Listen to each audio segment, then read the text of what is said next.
Señor, gracias porque tenemos tu palabra y gracias porque el día de hoy podemos acercarnos a ti. Ayúdanos a escuchar lo que tú tengas que decirnos y abre nuestro corazón, que podamos con fe no solo escuchar, sino en verdad recibir lo que tú nos hables. En el nombre de Jesús, amén.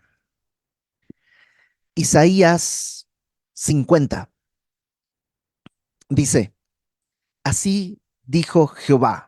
Ok, entonces empieza muy fuerte. Este capítulo es muy fuerte y está totalmente relacionado con el final del capítulo 49. Mira, en el capítulo 49 dice, voy a leerlo desde el verso 24, 49, 24. ¿Será quitado el botín al valiente? ¿Será rescatado el cautivo de un tirano? Pero así dice Jehová, ciertamente el cautivo será rescatado del valiente y el botín será arrebatado al tirano, y tu pleito yo lo defenderé y yo salvaré a tus hijos. Entonces la idea es que Dios está diciendo, eh, ¿alguien puede quitarle algo al tirano? Y la respuesta sería, no, nadie. Pero Dios dice, yo sí, y yo sí te voy a rescatar. Y yo sí te voy a tomar, yo sí voy a salir a dar la cara, yo sí voy a salir por ti, yo te voy a defender. Y a los que te despojaron haré comer sus propias carnes, y con su sangre serán embriagados como con vino, y conocerá todo hombre que yo, Jehová, soy Salvador tuyo, Redentor tuyo, el fuerte de Jacob. Es decir, va a quedar claro que soy yo quien te rescata y todo el mundo me va a conocer. Y Dios se va a glorificar mostrando al mundo cómo Él nos rescata. Ahora, el capítulo 50 responde precisamente a esa pregunta. ¿Cómo nos rescata? ¿De qué manera Él nos rescata? Dice capítulo 50, versículo 1. Así dijo Jehová, ¿qué es de la carta de repudio de vuestra madre con la cual yo la repudié? ¿O quiénes son mis acreedores a quienes yo os he vendido? La idea un poco es, en aquella época existía un derecho, digámoslo así, de que un hombre podía repudiar a su esposa. eh, Había un gran debate acerca de cuáles eran las razones válidas y no, pero lo importante era que el hombre podía, si encontraba en su esposa alguna razón, podía repudiarla, podía devolverla a su familia, digamos, ¿no? Es decir, no solo en el sentido de divorciarme, ya no estoy casado, sino hay un rechazo, está repudiada la mujer. Y eso es lo que está diciendo. ¿Dónde está la carta de repudio que yo estoy haciéndole? Porque ustedes parece que me están acusando de nos abandonaste, tú te fuiste y dice, a ver, saquen la carta de repudio, ¿dónde está? Y lo que Dios está diciendo, yo nunca hice eso, yo nunca he repudiado, yo nunca los hice a un lado. ¿Dónde está la carta? Muéstrenme si hay una carta de repudio, muéstrenme. O quiénes son mis acreedores y a quienes yo os he vendido. La idea cambia un poquito. En aquella época era igual, era, no sé si tan común, pero podía suceder que ante un tiempo de mucha deuda, tú podías como empeñar a tus hijos a la esclavitud. Papás, ya no se puede, ¿ok? Yo sé que están pensando en una manera efectiva, pero ya no se puede. Eso era antes, no necesariamente era buena idea. Y además antes, eh, pues eso, no era la mejor manera de resolver deudas, pero tenía un seguro. Tú podías entregar a tu hijo en esclavitud y en el séptimo año tu hijo salía libre. ¿Mm? Entonces, lo que está diciendo un poco es, ok, ustedes me están acusando que yo los entregué en esclavitud. ¿Dónde está mi recibo de que yo los entregué? ¿O a quién le debo, ¿no? ¿Dónde están mis acreedores? ¿A quién le debo para que yo haya entregado a Israel como si fueran un hijo que lo vendía a la esclavitud? Entonces Dios básicamente está diciendo, me están acusando en falso. Me están acusando de que los desprecié como quien desprecia a una esposa que encuentra inmunda, o que yo los vendí como si tuviera muchas deudas y me deshice de ustedes. Dice, ¿dónde está eso? Verso ahí en el versículo 1. He aquí que por vuestras maldades son vendidos y por vuestras rebeliones fue repudiada vuestra madre. Yo no fui, fueron sus propias maldades. Es la consecuencia de su propio pecado. Y es clásico que vemos gente, ¿no? Que camina mal, que anda mal, que a mí lamentablemente me ha tocado hablar con personas, ir a exhortarles, decirles esto no está bien, ten cuidado, aguas, como que no sigas este camino, ten cuidado, ten cuidado. y al rato pues están pagando un precio muy alto por esa rebelión. Y no es que, y a lo mejor incluso dicen, Dios, ¿por qué permites esto? ¿Dónde estás? ¿Por qué no me escuchas? Y Dios dice, yo no lo hice. O sea, es el camino que tú decidiste, son consecuencias de las decisiones que tú tomaste. Yo no te estoy vendiendo, yo no te estoy desechando. Ha sido tu camino y estás donde estás porque tú has decidido llegar a ese punto. Yo no he sido, fue tu propia maldad quien te vendió, fue tu propia rebelión la que hizo esto. Verso 2. ¿Por qué cuando vine no hallé a nadie y cuando llamé nadie me respondió? O sea, es como Dios dije, yo fui a buscarte, pero no había nadie. Fui a buscarte, toqué la puerta y nadie me quiso abrir. O sea, no es como que Dios se quedó de brazos cruzados, Él está buscándonos. Y probablemente puedes recordar una etapa de tu vida que caminaste mal. Yo recuerdo muy bien una época larga en la que un par de años incluso dejé de asistir a la iglesia y todo. Y en cierto sentido, en mi carne, yo podría decir, lo que pasa es que pues mis amigos que decían ser mis amigos no me buscaron y la gente que me decía que era, y podemos poner muchas excusas y echarle la culpa a todo el mundo, pero al final del día, la verdad, desde el día de hoy, mirando hacia atrás, yo puedo decir, Dios estaba ahí tocando la puerta. Dios estaba diciendo, yo vine a buscarte, tú no quisiste abrir. Dice Dios, yo vine a buscarte. Verso 2 ahí a la mitad. ¿Acaso se ha cortado mi mano para no redimir? Esto de se ha cortado mi mano es como, ¿acaso no tengo poder? O sea, es como que estoy limitado en mi poder, no tengo la capacidad de redimirte, no hay en mi poder para librar, me he vuelto un inútil.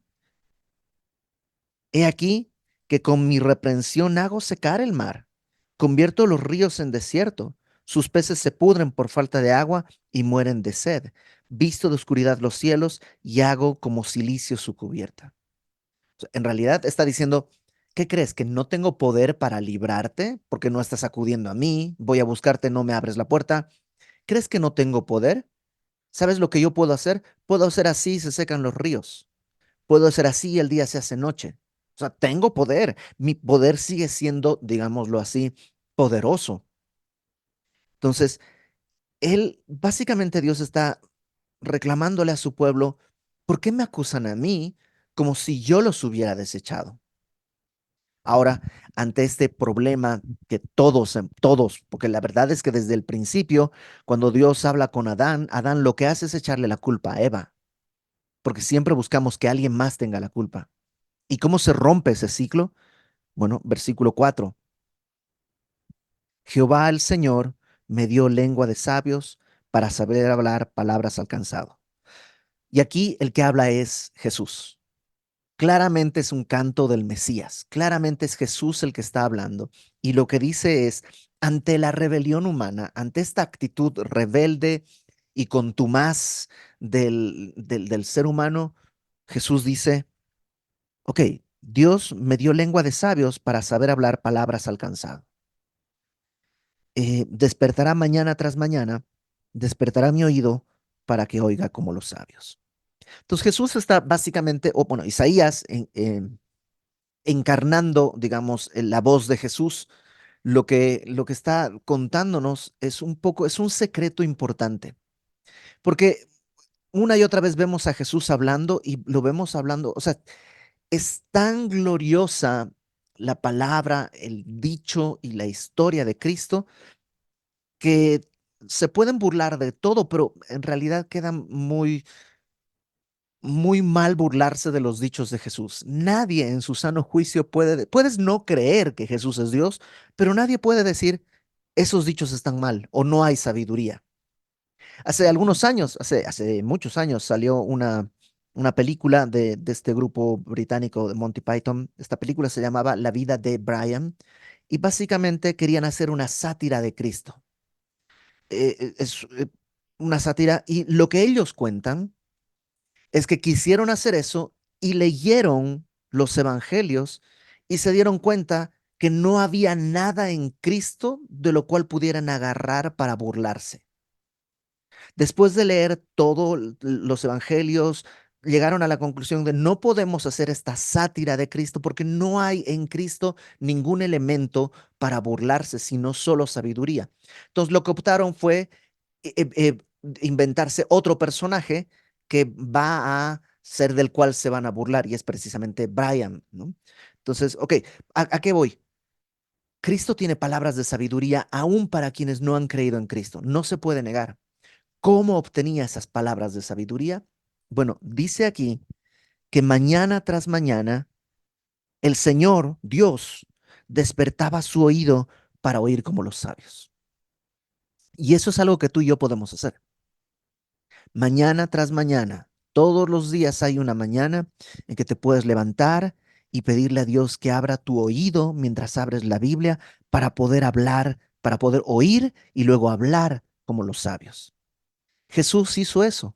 Cuando vino a la tierra, lo que trajo fue consuelo, palabras al que necesitaba consuelo, para hablar palabras al cansado.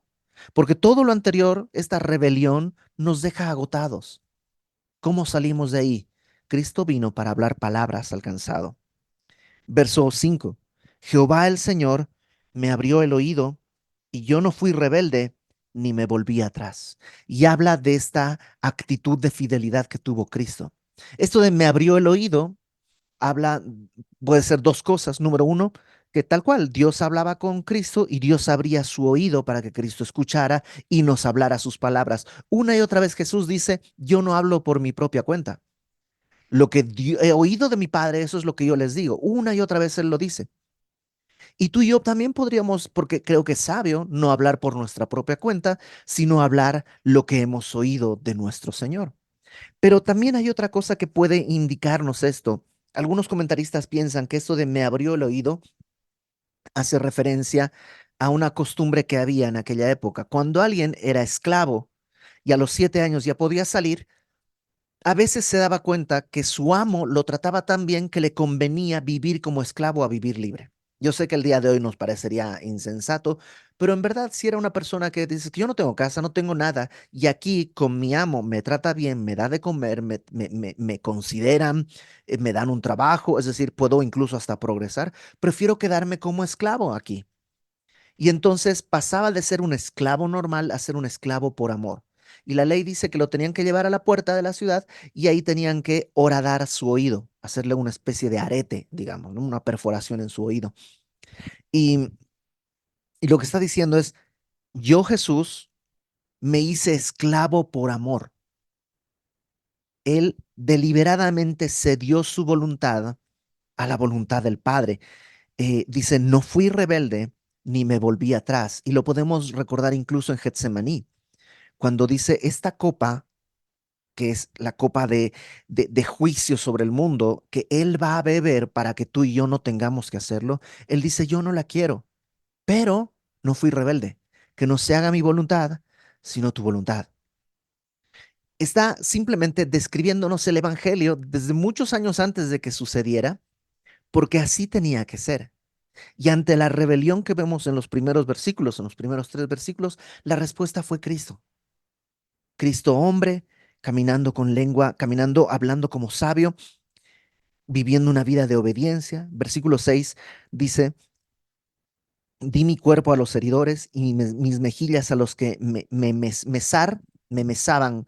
Mesar es agarrar o de la barba o de los cabellos, es como jalonear como eso, ¿no? Entonces dice, di mi cuerpo a los heridores, mis mejillas a los que me mesaban la barba. No escondí mi rostro de injurias y de esputos, de escupitajos. Dice, fui adelante, no fui rebelde. Esto es lo que tenía que hacerse y eso es lo que vine a hacer. Ante la rebelión de la humanidad, esta era la única respuesta posible. Verso 7. Porque Jehová el Señor me ayudará, por tanto no me avergoncé. Y él iba seguro de hacer la voluntad de Dios. Y esto de no me avergoncé me recuerda mucho lo que hemos estudiado estas semanas en Hebreos, que Jesús dice en medio de la congregación, yo te voy a confesar, no se avergüenza de ser llamado nuestro hermano, porque nos ha hecho hijos de Dios a través de su sacrificio.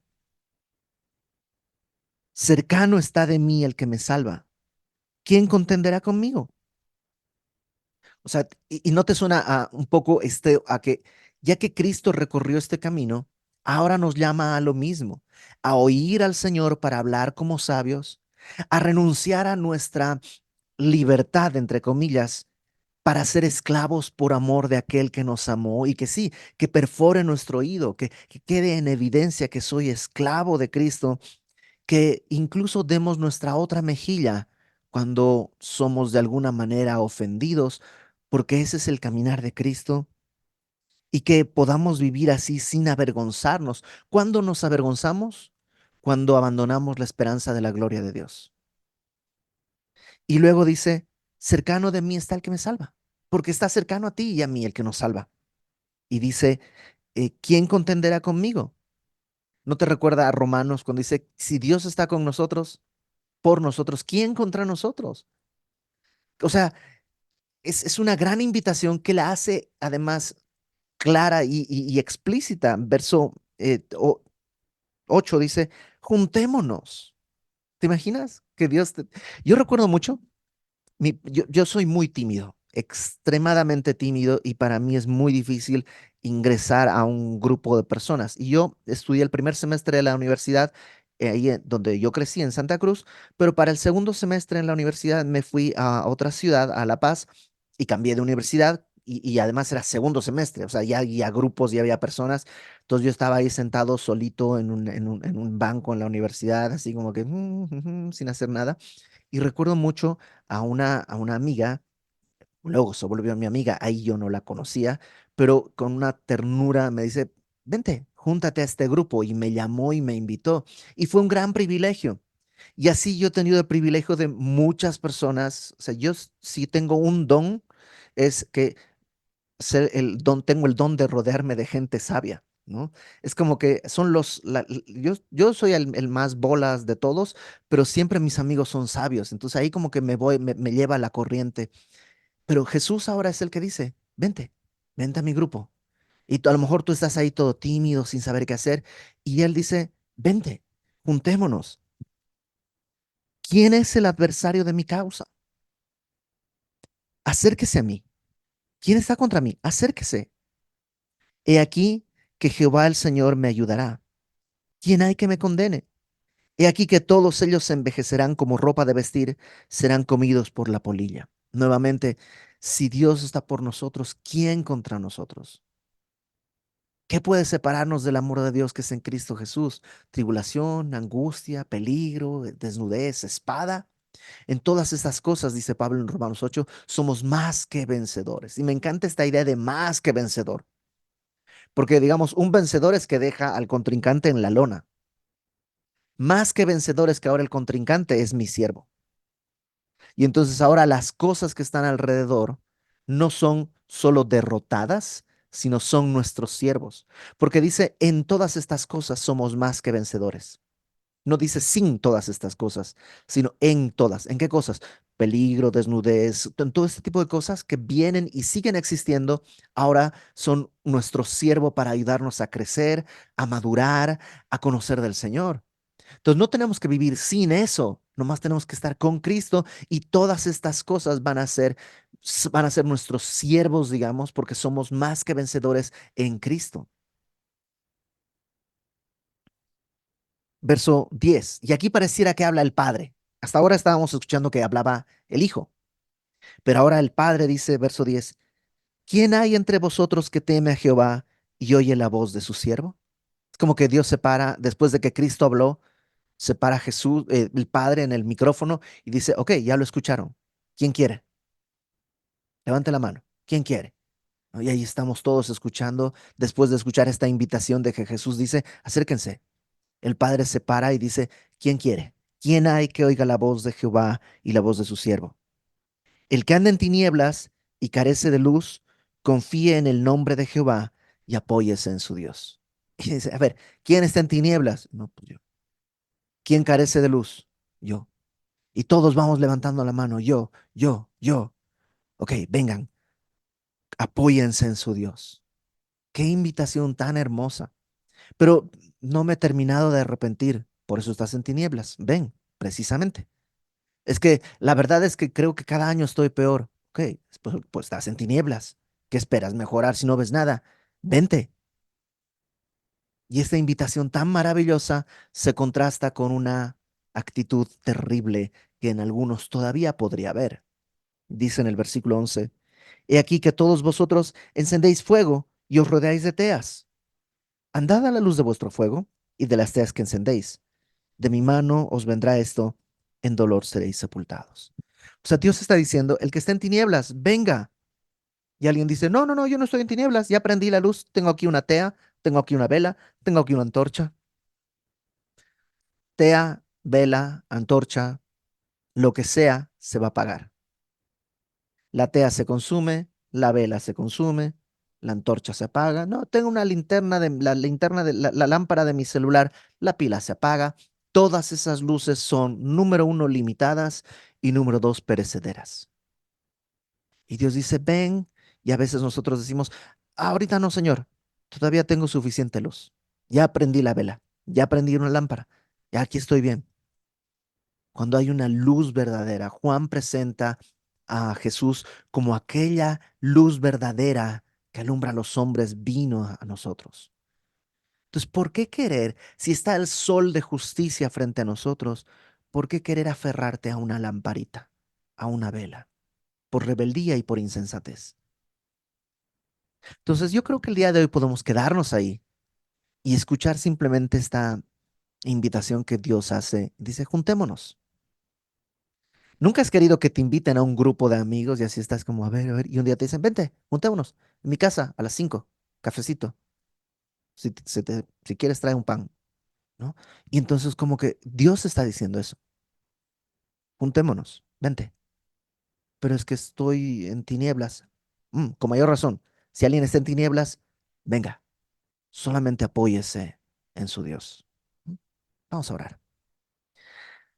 Señor, gracias porque podemos el día de hoy presentarnos delante de ti y rogarte que nos ayudes a caminar de esta manera, a tener mañana tras mañana este tiempo de buscarte, mañana tras mañana presentarnos delante de ti y oír como sabios para poder hablar como sabios para nuestras decisiones, pero también para dar palabras al cansado, para saber qué decirle a tanta gente que está alrededor de nosotros y que requiere tanto consuelo. Señor, que podamos en obediencia a ti caminar como esclavos tuyos, esclavos de amor. Orada nuestros oídos, haznos tus siervos. Y gracias porque nada puede separarnos de tu amor. Tú lo dijiste y nosotros lo creemos y nos apoyamos en ti. Venimos delante de ti confiando en tu llamado y obedeciendo tu llamado. En el nombre de Jesús. Amén.